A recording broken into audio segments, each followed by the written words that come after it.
Hello, all dear student and all respected teachers. Today we going to start a very important lesson, that is lesson number 14, measurement and effect of heat. It is very important lesson because in 10th standard there is same lesson number 5, that is heat. Here are given first, can you recall? विद्यार्थी मित्रांनो, हे अतिशय महत्त्वाचं प्रकरण आहे. Measurement म्हणजे मापन आपण त्याला म्हणतो आणि इफेक्ट ऑफ हीट, इफेक्ट म्हणजे उष्णतेचा परिणाम. हे सेम प्रकरण तुम्हाला 10वी मध्ये सुद्धा आहे. 5 नंबरचं प्रकरण आहे हीट, उष्णता, आणि सेम टॉपिक तुम्हाला येता 12वी मध्ये सुद्धा आहे. त्यामुळे व्यवस्थित अगदी 100% हा लेसन तुमचा क्लिअर होईल याची मला 100% खात्री आहे. Here are given, can you recall? First question are given, which sources do we get heat from? म्हणजे कोणकोणते असे सोर्सेस आहेत की ज्याच्यापासून आपल्याला हीट मिळते? तर असे अनेक प्रकारचे सोर्सेस आहे. सगळ्यात महत्त्वाचा म्हणजे सन म्हणजे सूर्यापासून आपल्याला हीट मिळते. दुसरा महत्त्वाचा असेल इतर जे ऑब्जेक्ट आहेत त्याच्यामध्ये येतं वूड असेल, म्हणजे आपण त्याला लाकूड असे म्हणतो, कोल असेल, कोळसा असेल. त्याचप्रमाणे इतर वेगवेगळ्या ज्या केमिकल एनर्जीज आहेत त्याच्यापासून सुद्धा आपल्याला वेगवेगळ्या प्रकारची हीट त्या ठिकाणी मिळते. Second, there are given second question, how is heat transferred? There are mainly 3 sources of the heat transfer. म्हणजे त्याचे 3 प्रकार आहेत, 3 types of the heat transfer. कोणते 3 टाइप आहेत? First is the conduction. Heat transfer होताना कोणकोणत्या मार्गाने ट्रान्सफर होते? First is the conduction. First is conduction. Second, there are second type also, convention. Second is convention is the second type. Okay, and third type is the radiation. First is the conduction means heat is transferred from one place to the another place. Example, here are given the conduction. This is one point, this is another point. म्हणजे 2 point जर असतील, ह्या बाजूपासून जर ह्या बाजूपर्यंत heat जर move होत असेल तर त्याला आपण कंडक्शन असे म्हणतो. दुसरं म्हटलेलं आहे कन्व्हेन्शन, म्हणजे रूपांतर होतं. हा 2 सोर्स आहे, याच्यापासून या ठिकाणी हीट काय होते? ट्रान्सफर होते, त्याला आपण म्हणतो कन्व्हेन्शन. आणि तिसरा टाईप अतिशय महत्त्वाचा टाईप असतो तो म्हणजे रेडिएशन. म्हणजे एखादा सोर्स आहे, एक्झाम्पल द्यायचं म्हटलं तर सन आहे, आणि सनपासून अशा पद्धतीने रेज बाहेर पडतात, तर हे जे आहे याला आपण रेडिएशन असे म्हणतो. That is 3 type of heat transfer. That is first is the conduction, second is the convention, and third one is the radiation. This is the example of radiation, heat radiated from the sun. Okay, third question are there, which effect of heat do we you know? पहा, अशा पद्धतीने विचारलेलं आहे. तुम्हाला कोणकोणत्या प्रकारचे प्रकार तुम्हाला माहिती आहे हीट इफेक्टचे, म्हणजे उष्णतेचे परिणाम असणारे हीट. तर उष्णतेचा परिणाम हा कशावरती असतो बाळांनो? It is also effect on the environment. म्हणजे एन्व्हायरमेंटमधला प्रत्येक जो घटक आहे त्याच्यावरती तो परिणाम करतो. किंवा ह्युमन म्हणजे आपलं बॉडी टेम्परेचर असेल, ह्याच्यावरती सुद्धा हीटचा परिणाम होतो. सगळ्यांना माहिती असेल बॉडीचं टेम्परेचर असेल किंवा ॲटमॉस्फेरिक टेम्परेचर असेल, म्हणजे वातावरणाचं जे टेम्परेचर आहे ते सुद्धा काय होतं बाळांनो? कमी जास्त होत असतं. That is due to the effect of heat. हे कशामुळे होतं? उष्णतेचा परिणाम असतो, त्याच्यामुळे हे आपल्याला पाहायला मिळतं. Okay, here are given most of the examples. More example are given here. Some effect of the heat are shown in the figure 14.1. What are they? पहा बाळांनो, वेगवेगळ्या प्रकारची एक्झाम्पल तुम्हाला दिलेली आहेत. फर्स्ट एक्झाम्पल हे पहा, या ठिकाणी तुम्हाला दिसत असेल की आपण काय करतो? वॉटर हीट करतो. गॅसवरती त्या ठिकाणी वॉटर हीट करताना दाखवलेलं आहे. That is example of the heat effect, that is increasing the effect gas. Here are also given the फ्रीजमध्ये आपण जो बर्फ म्हणतो, आईस दाखवलेला आहे, तो सुद्धा तुमच्या समोर दिसत असेल. याचे सुद्धा पहा हीट तुम्हाला जनरेट होताना दिसत आहे. That is a type of heat effect. म्हणजे हे इफेक्टचे एक प्रकारचे प्रकार आहेत, म्हणजे वेगवेगळ्या प्रकारे तुम्हाला हीट जनरेट होताना दिसते आहे. ओके, सिम्पल आहे. This is introduction part. हा संपूर्ण पार्ट होता, हा इंट्रोडक्शनचा पार्ट होता. Already we discuss this all topic in the 7th standard. 7वीच्या इयत्तेमध्ये तुम्ही संपूर्ण भाग एकदम डिटेलमध्ये पाहिलेला आहे. त्या ठिकाणी तुम्हाला माहिती असेल की टाइप्स ऑफ हीट म्हणून एक लेसन सुद्धा आहे, त्याच्यामध्ये तुम्ही बराचसा भाग तुम्ही अभ्यासलेला आहे. Okay, here are given, we have seen in the previous standard that heat is a form of energy which flows from an object at the high temperature to an object at the low temperature. आपण मागच्या इयत्तेमध्ये पाहिलेलं आहे की heat काय होते बाळांनो. समजा example 2 object आहे तुमच्या समोर. या ठिकाणी जर याचं तापमान म्हणजे याचं तापमान समजा 80° सेल्सिअस आहे आणि याचं समजा 50° सेल्सिअस आहे. तर हा काय करतो, हीट रेडिएट करतो, बाहेर टाकतो हीट. आणि हा काय करणार आहे, ती हीट गेन करणार आहे. म्हणजे हा रेडिएट करतो, बाहेर टाकतो आणि हा काय करतो, गेन करतो. ओके, म्हणजे काय करतो या ठिकाणी म्हटलेलं आहे heat is a form of energy which is flow म्हणजे मूव्ह होणे, ट्रान्सफर होणे. Flow from an object at the higher temperature to an object at the lower temperature. Very simple.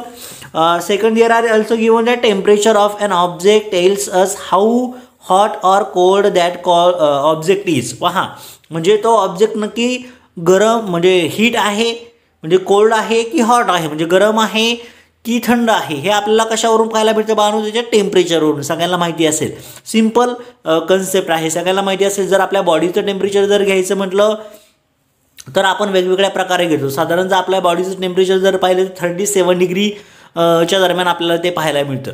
म्हणजे अशा पद्धतीने आहे. आणि दुसरं महत्त्वाचं सांगायचं म्हटलं तर इतर जर तुम्ही आईस घेतलं तर आईसचं टेम्परेचर तुम्हाला सर्वांना माहिती असेल, -4° सेल्सिअसच्या दरम्यान ते टेम्परेचर असतं. म्हणजे अशा पद्धतीने कमी टेम्परेचर आणि जास्त टेम्परेचर म्हणजे टेम्परेचरवरून तो पदार्थ कोल्ड आहे की हॉट आहे हे आपल्याला त्या ठिकाणी काय होतं समजतं. Okay, next there are given the temperature of a cold object is lower than the temperature of a hot object. बरोबर आहे बाळांनो, सगळ्यांना माहितीच असेल की थंड पदार्थाचं तापमान हे कसं असतं, कमी असतं as compare to hot object. म्हणजे एखादा गरम पदार्थ आहे आणि एखादा थंड पदार्थ आहे तर टेम्परेचर कोणाचं जास्त असणार आहे, जो पदार्थ गरम आहे त्याचं टेम्परेचर नक्कीच कसं असणार आहे, जास्त असणार आहे. Next here are given thus the temperature of ice cream is less than the temperature of the tea. Right, बरोबर आहे बाळांनो. आईस्क्रीमचं टेम्परेचर कसं असणार आहे, आईस्क्रीम थंड असते, temperature is low as compare to tea. Sorry, म्हणजे तापमान चहाचं तापमान, चहा गरम असतो त्याचं तापमान नक्की जास्त असणार आहे. आणि दुसरं महत्त्वाचं म्हणजे आईस्क्रीम म्हटलेलं आहे, आईस्क्रीम थंड असते तर आईस्क्रीमचं टेम्परेचर हे कसं असणार आहे, कमी असणार आहे. ओके, सिम्पल कन्सेप्ट प्रत्येकाला समजलेला असेल. तुम्हाला काही डाऊट येत असेल बाळांनो तर माझ्या व्हॉट्सअप नंबरवरती तुम्ही मला मेसेज करू शकता. आता हे जे मला सांगितलेलं आहे तर हे विद्यार्थ्यांनी सांगितलेलं आहे की सर 14 नंबरचा टॉपिक स्टार्ट करा, म्हणून आपण हा 14 नंबरचा टॉपिक स्टार्ट केलेला आहे. ओके बाळांनो, बाकीचे सुद्धा लेसन आपण घेणार आहोत अगदी डिटेल्समध्ये. तुम्ही जर नवीन असाल तर प्लीज चॅनलला सबस्क्राईब करून सगळ्यात वरच्या बेलवरती क्लिक करा. आपण नवीन व्हिडिओ अपलोड करत असतो, त्याचप्रमाणे स्पर्धा परीक्षेचा सुद्धा व्हिडिओ अपलोड करत असतो, त्यासुद्धा तुम्ही पाहू शकता. Thank you. Next here are given we have also seen that when we give heat to an object it expands and heat contract on cooling. पहा विद्यार्थी मित्रांनो, हा अतिशय महत्त्वाचा कन्सेप्ट आहे जो तुम्हाला ऑलरेडी 12th स्टँडर्डमध्ये सुद्धा आहे, फिजिक्सची कन्सेप्ट आहे ही. पहा, we have also seen that when we give heat to an object it expand होणे म्हणजे काय बाळांनो, जर एखादा पदार्थ आहे म्हणजे एक एक्झाम्पल हा पदार्थ आहे, याला समजा आपण खालून हीट दिली अशा पद्धतीने तर काय होतं, या एक्सपांड होणे म्हणजे काय होणे, तो काय होणे, प्रसरण पावणे. म्हणजे थोडक्यात काय होतं, तो अशा पद्धतीने त्याची साईज एकतर काय होते, मोठी होते, हे सगळ्यांना माहिती असेल. म्हणजे तो एक्सपांड होतो थोडक्यात सांगायचं म्हटलं. आणि दुसरा जर एखादा पदार्थ जर पाहिला तर कॉन्ट्रॅक्ट कधी होणार आहे, जर आपण त्याला कूल केलं. म्हणजे थोडक्यात सांगायचं म्हटलं तर पाणी आहे, पाणी आपल्याला दिसताना जास्त दिसतं, परंतु ते जर आपण फ्रीजमध्ये ठेवलं तर त्याचा बर्फ तयार होतो. म्हणजे ते काय होतं, अंकुंचन पावतं. अंकुंचन म्हणजे काय होतं, कॉन्ट्रॅक्शन होतं. म्हणजे साईज जर मोठी असेल तर ती काय होते, लहान होते. ही जी प्रोसेस आहे that is a contraction.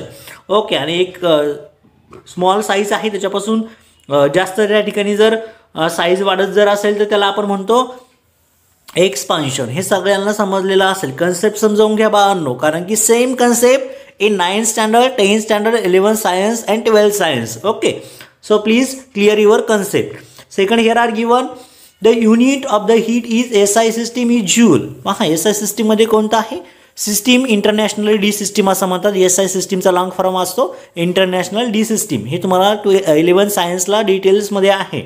Okay, the unit of heat in SI system is joule while that in CGS, C for centimetre, G for gram and S for second. याचा CGS चा लॉंग फॉर्म काय असतो बाळांनो?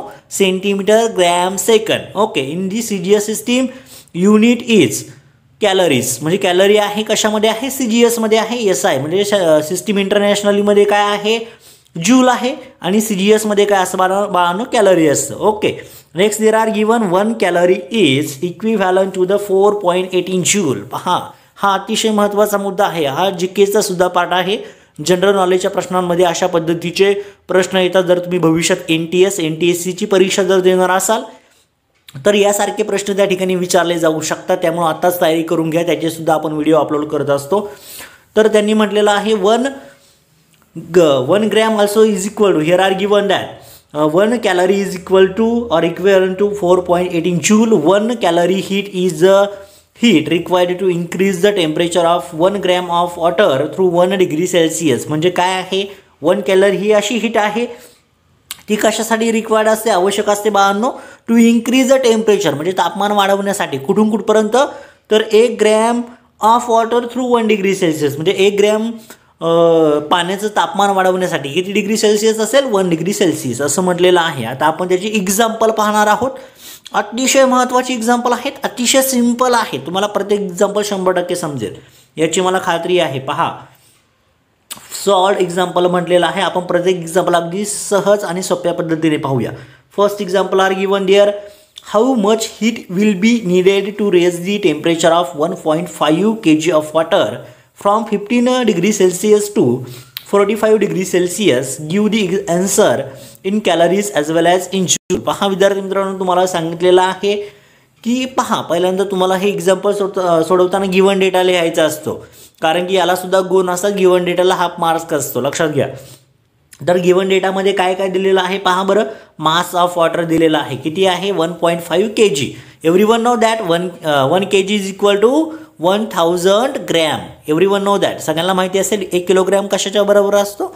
तर 1000 ग्रॅमच्या बरोबर असतो. So 1.5 kilogram is equal to 1500 gram. हे सगळ्यांना माहिती असेल, कारण की 1.5 into 1000, so we get 1500 gram. Second there are given change in the temperature. पहा, तापमानातील बदल सगळ्यांना या ठिकाणी वरती दिलेला आहे. Change in temperature from, here are given the 15 degree Celsius to the 45 degree Celsius. So we have to find the change higher temperature minus lower temperature, that is 45 degree Celsius minus this 15 degree Celsius. So we get 30 degree Celsius. Understand everyone? Simple concept. Okay, here are also given that heat required for the temperature change. We have to find the value of heat required for the temperature change. म्हणजे तापमानामध्ये जो बदल होतोय त्याचं तुम्हाला त्या ठिकाणी concept काढायची आहे. Same here are also given heat required for the temperature change is equal to, here are given the formula is mass of water, that is in gram, into change in the temperature in degree Celsius. Simple concept, simple formula. So put the value of mass of water. Here already given the mass of water, that is 1500 gram. And second, there are given in calorie, heat in calorie, that is the 30 calorie. Already given here 30 calorie. Here is the degree Celsius, sorry, that is 30 degree Celsius are given here, temperature. Okay, that is 1500 into 30. We get, everyone knows the 15 into 3, 45, and this 3 0, 1, 2 0 and 1 0, that is 3 0. We get 45,000 calorie. Okay, understand everyone? Simple concept.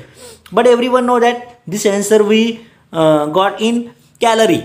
We have to convert this calorie into its joule. Everyone know that 1 joule is equal to, here are already we discuss about that, 1 joule is equal to 4.18 joule. So multiply by 4.18 joule, we get, here are given the answer, 1,88,100 joule. That is the answer. Simple answer are given, simple, that is 1,88,800 joule. Okay, understand everyone? Second there are given the second numerical. Second also very simple example, simple numerical, simple example. Here are given, if the temperature of water changes by the 10 degree Celsius on giving 300 calorie of heat what is the mass of water? Simple, very simple point. Here are given data, amount of heat given to the water, that is 300 calorie. Here are already given. Change in the temperature, everyone know that change in the temperature 10 degrees Celsius. Mass of the water, we have to find the mass of water. Everyone know that here are given the formula, amount of heat given is equal to mass of water into change in the temperature. Same formula are also given here. Same formula are also given, but we have to find here the amount. Here are given, we have to find the mass of water. So here are heat is given, amount of heat is given already, change in temperature are also given, and we have to find the mass of water. म्हणजे आपल्याला काय दिलेलं आहे, amount of heat दिलेली आहे, mass of water आपल्याला काय काढायचं आहे, आणि चेंज इन टेम्परेचर ऑलरेडी दिलेलं आहे. म्हणजे 300 आहे, 300 इज अमाउंट ऑफ हीट, म्हणजे 300 काय आहे, अमाउंट ऑफ हीट आहे.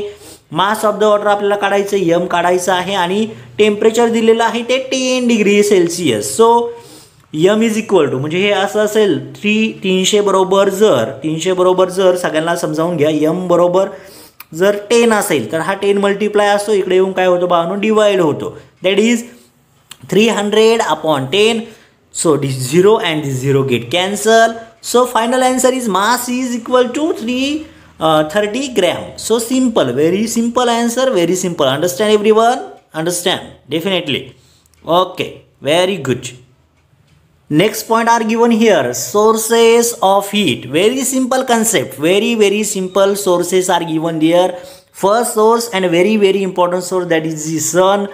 The sun is the biggest source of heat received by the earth. पहा, म्हणजे काय आहे, पृथ्वीवरचा सगळ्यात महत्त्वाचा जर सोर्स असेल हीटचा तर तो कोणता आहे बाळांनो, सन आहे, सूर्य आहे. A large amount of the heat generated due to the nuclear fusion taking place in its center. पहा बाळांनो, काय म्हटलेलं आहे, न्यूक्लिअर फ्युजन आणि न्यूक्लिअर फ्युशन. म्हणजे फ्युजन आणि फ्युजन म्हणतात काही जण फ्युशन म्हणतात. तर न्यूक्लिअर फ्युजन असतं बाळांनो, ते फ्युजन आणि फिशन अशा दोन प्रक्रिया आहेत. फ्युजनमध्ये काय होतं बाळांनो, ते लक्षात घ्या. फ्युजन असेल तर दोन गोष्टी जर किंवा दोन मॉलिक्यूल जर एकत्र येत असतील तर त्याला काय म्हणतो आपण, न्यूक्लिअर फ्युजन असे म्हणतो. म्हणजे या ठिकाणी जी अभिक्रिया आपण वापरतोय ती कोणती आहे, न्यूक्लिअर फ्युजन आहे. आणि फ्युजन जर असेल, फ्युजन बाळांनो, तर एक मॉलिक्यूल असतो त्याच्यापासून अनेक दुसरे दोन मॉलिक्यूल तयार होत असतील किंवा अनेक मॉलिक्यूल जर तयार होत असतील, that is a fission and fusion. There are different concept. Okay, understand everyone? Simple concept. So here are also given, in this process hydrogen nuclei fuse together to form a helium nuclei. Everyone know that hydrogen is H.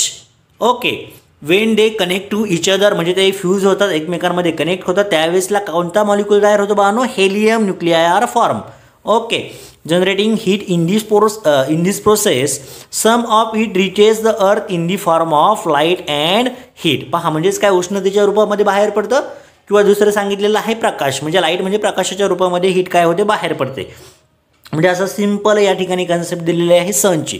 सन हा अतिशय महत्त्वाचा source आहे अर्थवरचा, पृथ्वीवरचा. लक्षात घ्या, कारण की most of the heats we got from the sun. आपल्याला कशापासून मिळते बाळांनो, म्हणजे रोज मिळत असते हीट आपल्याला कशापासून मिळते, तर सनपासून मिळते.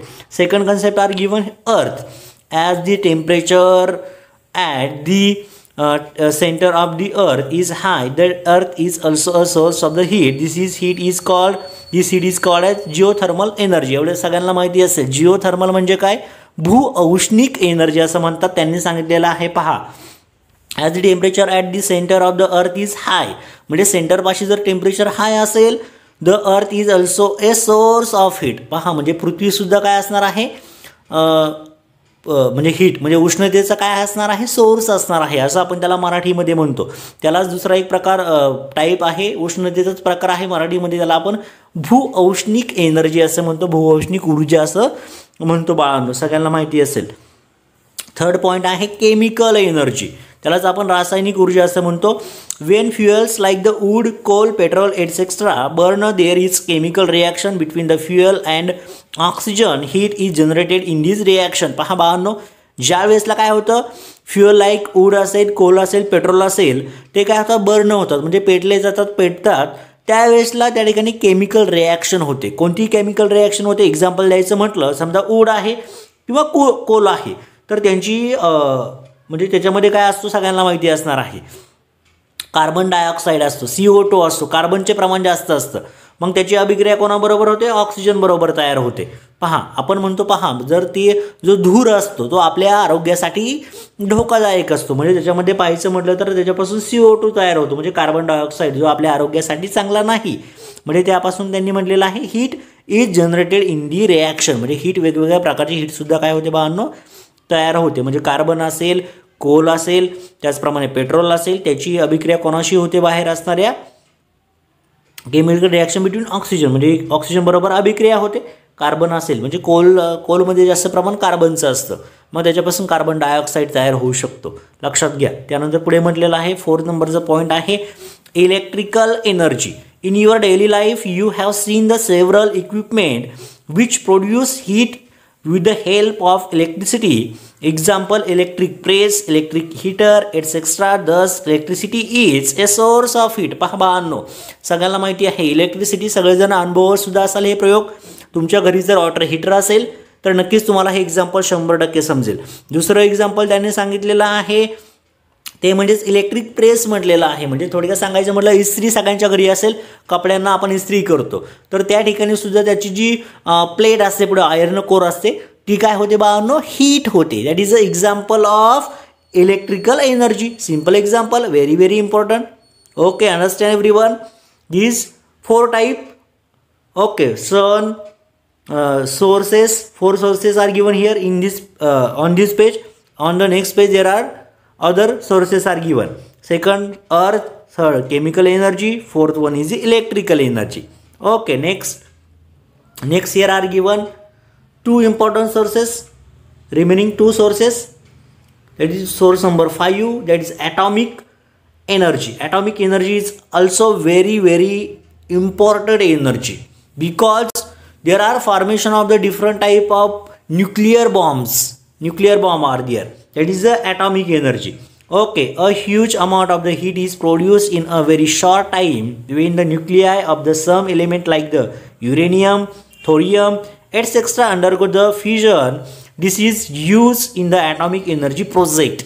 म्हणजे काय बाळांनो लक्षात घ्या. आता तुम्हाला मी याच्या आधीचा एक पॉईंट सांगितला होता फ्युजन, आणि या ठिकाणी दिलेला आहे तो काय आहे फ्युशन दिलेला आहे. म्हणजे फ्युशनमध्ये काय होतं, एक समजा एखादा हा मॉलिक्यूल असेल, म्हणजे या ठिकाणी युरेनियम म्हटलेलं आहे, थोरियम म्हटलेलं आहे, याच्यापासून जर अनेक प्रकारचे मॉलिक्यूल फॉर्म होत असतील that is a type of fusion. लक्षात घ्या, म्हणजे फ्युशन आणि फ्युजनमध्ये कन्सेप्ट लक्षात घ्या. म्हणजे 2 मॉलिक्यूल आहेत आणि दोघांपासून जर एक मॉलिक्यूल तयार होतोय that is a type of fusion.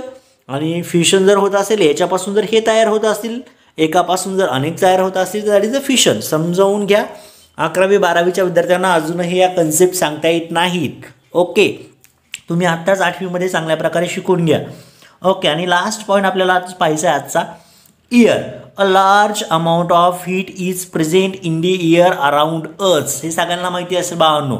याचं सिम्पल एक्झाम्पल द्यायचं म्हटलं तर उन्हाळ्यामध्ये सहज तुम्ही जर 2 व्हीलर असेल किंवा तुमची बायसिकल म्हणजे सायकल असेल त्याच्यावरून ज्यावेळेस ट्रॅव्हल करता बाळांनो 100% तुम्हाला उन्हाच्या जोराजोरा असे झोत तुमच्या अंगावरती येतात, तुम्हाला अशी हीट जाणवते, खूप प्रकारची अशी उष्णता असते, किंवा सहज तुम्ही जर बाहेर उन्हामध्ये गेलात तर मोठ्या प्रमाणावरती आपल्याला हीट जाणवते. म्हणजे ते कशाचं आहे, एअरचं आहे, किंवा हवा जी असते गरम हवा आपल्या अंगावरती येताना आपल्याला दिसते. तुम्ही जर बाईकवरती चाललेला असाल तर तुम्हाला 100% ती पाहायला भेटेल, म्हणजे अनुभवायला भेटेल. ओके बाळांनो, सिम्पल टॉपिक आहे बाळांनो हा. 100% आपण अगदी डिटेल्समध्ये घेणार आहोत.